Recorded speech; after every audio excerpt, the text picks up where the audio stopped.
सभी को जय श्री कृष्ण, जय श्री राधे, जय श्रीमन नारायण। मैं आचार्य राहुल देवभूमि उत्तराखंड से आप सभी के मंगल की कामना करता हूँ। आशा करता हूँ आप सब स्वस्थ होंगे, आनंद में होंगे।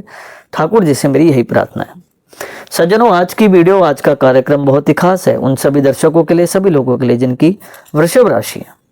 आज की वीडियो वृषभ राशि वालों के लिए इसलिए भी इतनी खास है क्योंकि आज की वीडियो में हम बात करने वाले हैं अप्रैल के महीने में बहुत बड़ा परिवर्तन लेके आ रहा है वृषभ राशि वालों के जीवन में।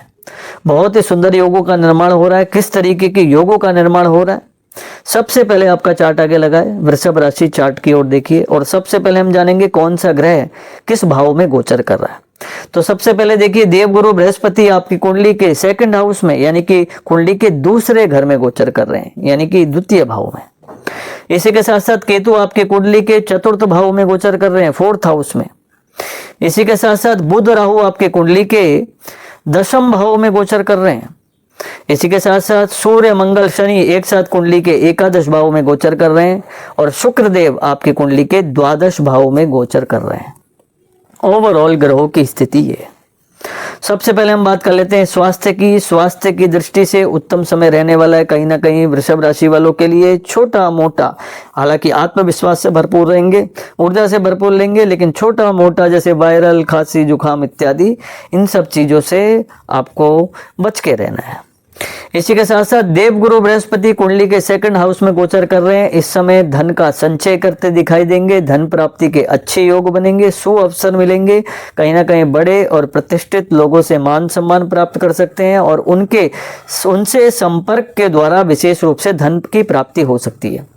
अभी तक धन का व्यय हो रहा था, संचित नहीं हो पा रहा था, अब धन प्राप्ति के अच्छे शुभ अवसर भी मिलेंगे, धन का संचय भी होगा, संचित धन से सुख भी प्राप्त करेंगे और परिवार और कुटुंब के साथ कहीं ना कहीं प्रेम पूर्वक यात्राओं का प्रसंग भी आपके साथ कहीं ना कहीं जोड़ सकता है परिवार के साथ।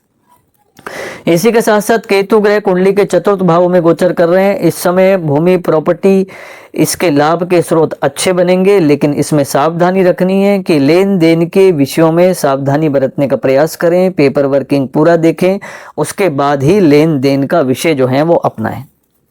इसी के साथ साथ विशेष रूप से बात कर लेते हैं मैरिड हाउस की। तो मैरिड हाउस सप्तम भाव कुंडली का विशेष रूप से बलशाली भाव माना गया है। वहां का स्वामी मंगल कुंडली के लाभ भाव में बैठा है, दाम्पत्य जीवन में सुख की वृद्धि होगी और इसी के साथ साथ विशेष रूप से अच्छे संपर्क यहाँ बनेंगे। वाणी के द्वारा संयमित रहें, वाणी का अपशब्द ना बोलें, कोई भी दुरुपयोग आपको नहीं करना चाहिए। इसी के साथ साथ बुध और मंगल की युति एक साथ कुंडली के दसम भाव में बन रही है।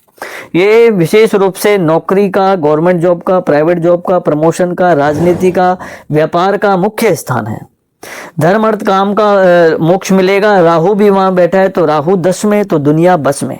विशेष रूप से नए नए कार्य करते दिखाई देंगे, एक साथ बहुत सारे कार्य करते दिखाई देंगे, जिसके कारण लाभ भी अच्छा प्राप्त होगा कहीं ना कहीं। बिजनेस में एकदम से बढ़ोतरी का अच्छा योग यहाँ बनेगा। नए नए अच्छे लोगों से संपर्क के द्वारा राजनीति के क्षेत्र में भी एक अच्छे संपर्क स्थापित हो सकते हैं।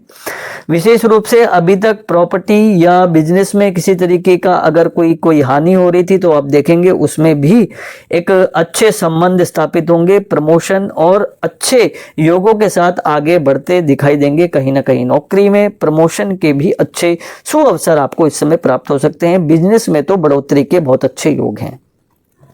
सूर्य मंगल शनि एक साथ कुंडली के एकादश भाव में बैठना, कहीं ना कहीं लाभ भाव में 3 ग्रहों का बैठना, ये कहीं ना कहीं प्रॉपर्टी का लाभ भी कराता है, बिजनेस में भी लाभ कराता है और विशेष रूप से प्रमोशन के भी अच्छे योग कहीं ना कहीं बनाता है। कंस्ट्रक्शन फील्ड में, प्रॉपर्टी डीलिंग में, इंटीरियर डिजाइनिंग, आर्किटेक्चर, बीटेक और कंस्ट्रक्शन वर्किंग, इन सभी, होटल मैनेजमेंट, इन सभी फील्डों में विशेष रूप से उन्नति के अच्छे स्रोत कहीं ना कहीं बनते दिखाई देंगे। कहीं ना कहीं अच्छे सम्मानित राजनीतिक लोगों से भी संपर्क स्थापित हो सकते हैं, जिनके द्वारा विशेष रूप से लाभ की प्राप्ति आपको हो सकती है। इसी के साथ साथ भाग्य वृद्धि के बहुत अच्छे सुअवसर इस समय बनेंगे। नए नए लोगों से संपर्क होगा। विशेष रूप से इस समय परिवर्तन के साथ जो कार्य रुके हुए थे वो आगे बढ़ते दिखाई देंगे, बनते दिखाई देंगे। साथ साथ विशेष रूप से इसमें एक स्थिति बहुत सुंदर है। इस समय गाड़ी, घोड़ा, भवन, भूमि, जायदाद, इन सभी का सुख विशेष रूप से प्राप्त होता दिखाई देगा। शिक्षा के क्षेत्र में जो स्टूडेंट प्रयास कर रहे हैं अच्छी नौकरी के लिए, अच्छे प्रमोशन के लिए, अच्छे व्यापार के लिए, उनके लिए स्ट्रगल खत्म होगा। कहीं ना कहीं वहां पे भी एक गुड अपॉर्चुनिटी उनके हाथ लगती दिखाई दे रही है। शुक्र देव कुंडली के द्वादश भाव में बैठे हैं। ऐसी स्थिति में लग्जरी लाइफ व्यक्ति जीता है, पैसा कमाता है और उसको उड़ाता भी खूब है अपने ऊपर। वो विदेशी यात्राएं भी इस समय करता दिखाई देता है, बाहरी यात्राएं करता है और परिवार के साथ भी घूमता है। शुक्रम सुकम सनसनी, अच्छे वस्त्रों से अलंकृत होता हुआ, सौंदर्य रस का आनंद लेता हुआ, विभिन्न देशों में और विभिन्न स्थानों में भ्रमण करता हुआ आनंद सुख की प्राप्ति करता है। दान इत्यादि पुण्य विशेष रूप से करता हुआ दिखाई देता है और ऐसी स्थिति में इसको और अधिक सुख प्राप्त होता दिखाई देता है कहीं ना कहीं। इसी के साथ साथ विशेष रूप से देखिए इस समय ये 4 बातें जो मैं बता रहा हूं वो वृषभ राशि वाले अपनी कुंडली खोल लीजिए, जिनकी भी कुंडली बनी हुई है, जिनकी भी date of birth time place के हिसाब से कुंडली बनी हुई है और उनके पास वो कुंडली रखी हुई है, वो कुंडली निकालिए। कुंडली में ये 4 बातें जो मैं बता रहा हूँ देख लीजिए। ये 4 दोष आपकी कुंडली में तो नहीं बन रहे, क्योंकि इन दोषों के कारण जीवन में अकारण संकट और संघर्ष उत्पन्न होते हैं। फिर व्यक्ति सोचता है मैं मेहनत कर रहा हूँ, परिश्रम कर रहा हूँ, मुझे सफलता क्यों नहीं मिल रही है। सबसे पहला दोष गुरु चंडाल दोष। गुरु राहु कुंडली में एक साथ जब बैठते हैं ऐसी स्थिति में गुरु चंडाल दोष का निर्माण होता है। ये गुरु चंडाल दोष भाग्य में अवरोध लाता है, संकट लाता है और धन की हानि भी करवाता है। विशेष रूप से गलत लोगों से संपर्क भी कराता है। दूसरा दोष चंद्र ग्रहण दोष। चंद्रमा राहु एक साथ तो नहीं बैठे आपकी कुंडली में, मानसिक अशांति, स्ट्रेस, तनाव और अधिक नेगेटिव सोचना कहीं ना कहीं इसके कारण बनता है। कार्यों में विघ्न आना ये भी उपस्थिति लाता है। तीसरा दोष सूर्य ग्रहण दोष। सूर्य ग्रहण के दोष नौकरी व्यापार में मानहानि और विशेष रूप से राजनीति के क्षेत्र में या गवर्नमेंट जॉब में रुकावटें, इस तरीके के दोष यहाँ निर्मित होते हैं। चौथा दोष पूर्ण काल सर्प दोष। राहु केतु के एक तरफ जब कुंडली में सारे ग्रह विद्यमान हो जाते हैं तो ऐसी स्थिति में पूर्ण काल सर्प दोष बनता है। विवाह में, संतान पक्ष में, मैरिड लाइफ में अवरोध लाता है और समय को रोक देता है, आगे नहीं बढ़ने देता। भाग्य भी मंद ऐसे व्यक्ति का रहता है। ये 4 दोष अगर आपकी कुंडली में बन रहे हैं देख लीजिएगा अपनी कुंडली में।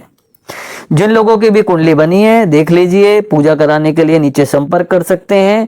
अधिक जानकारी के लिए नीचे दिए गए नंबर पर संपर्क करें, अपनी कुंडली जरूर दिखाएं। उसके लिए आपको व्हाट्सएप में डिटेल देनी होगी, date of birth time place, वहीं से अपॉइंटमेंट आपकी फिक्स होगी। ध्यान रहे ये 2 उपाय जो मैं बता रहा हूँ वृषभ राशि वाले जरूर फॉलो करें। प्रतिदिन भगवान शिव को जल अर्पित करें, उनका रुद्राभिषेक करें।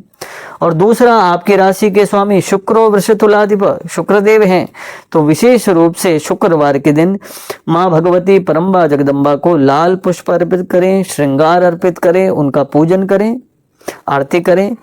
आशा करता हूँ मेरी बात आपको समझ में आई होगी। तब तक के लिए बने रहिए दोस्तों, मिलता हूँ नेक्स्ट वीडियो में। जय श्री कृष्ण, जय श्री राधे।